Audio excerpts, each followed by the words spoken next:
ಪುಣ್ಯಾರಾಧನೆ ನಿಮಿತ್ತವಾಗಿ ಹಮ್ಮಿಕೊಂಡಿರುವ ಧರ್ಮ ಮಹಾಸಭೆಯಲ್ಲಿ ಉಪಸ್ಥಿತರಿರುವ ನರಗುಂದದ ಹಿರೇಮಠ, ಇನಾಮಂಗಲದ ವಿರಕ್ತ ಮಠ, ಉಗುರುಗೋ ನಿರ್ವಾಣೇಶ್ವರ ಮಠ, ಕನ್ನಿಗೇರಿ ದಾಸೋಹ ಮಠ, ಕೊಣ್ಣೂರು ಹಿರೇಮಠ,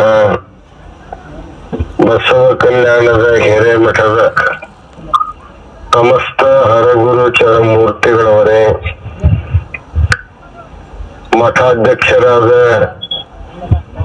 ಶಟಸ್ಥಲ ಬ್ರಹ್ಮೆ ಡಾಕ್ಟರ್ ಗುರುಸಿದ್ಧವೀರ ಶಿವಯೋಗಿ ಶಿವಾಚಾರ್ಯ ಸ್ವಾಮೀಜಿಯವರೇ,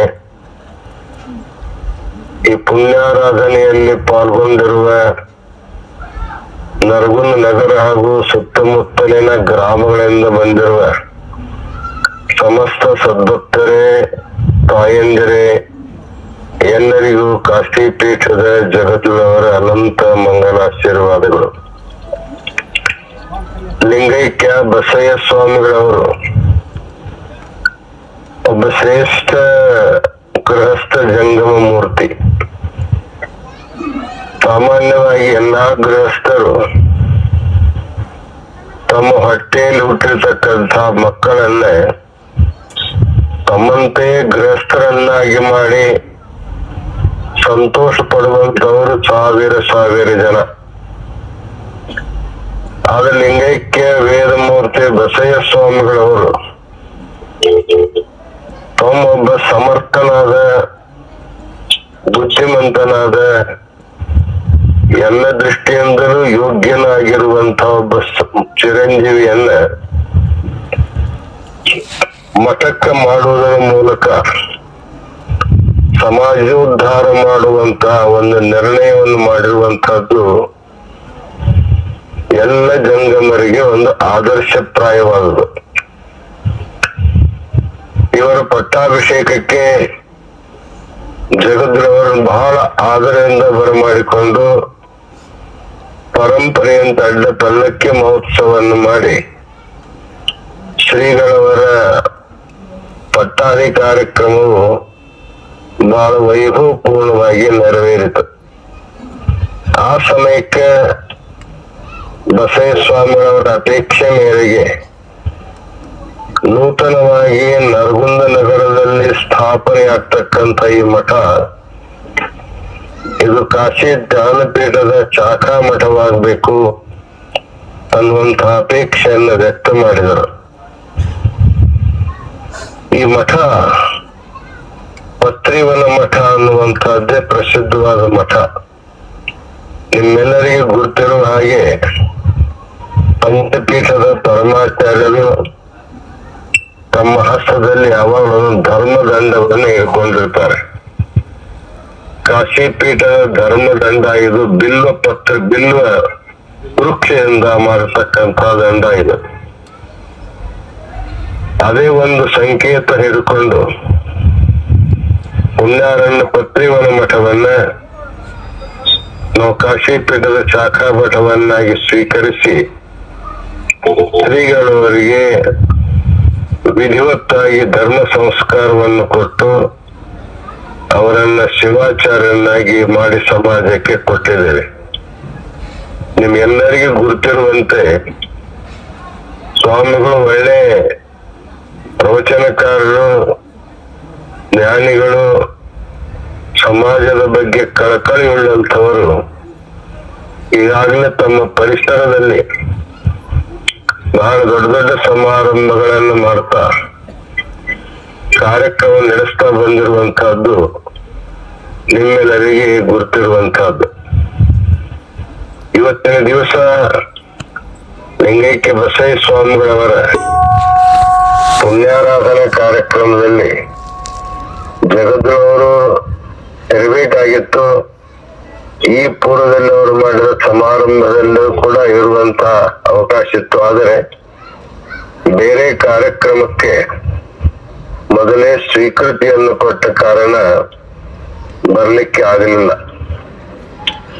ಇವತ್ತು ನಡೀತಕ್ಕಂಥ ಈ ಕಾರ್ಯಕ್ರಮ ಜಗದೊಳಗೆ ಬಹಳ ಸಂತೋಷವಾಗ್ತಾ ಇದೆ. ಜಗದೊಳಗೆ ಇವತ್ತ ಯಡೂರು ಕ್ಷೇತ್ರದಲ್ಲಿ ವಾಸ್ತವ ಮಾಡಿದ ಕಾರಣಕ್ಕಾಗಿ ಯಡೂರಿನ ವೀರಭದ್ರ ಕ್ಷೇತ್ರದಿಂದಲೇ ಆಶೀರ್ವಚನವನ್ನು ದಯಪಾಲಿಸ್ತಾ ಇದ್ದೇವೆ.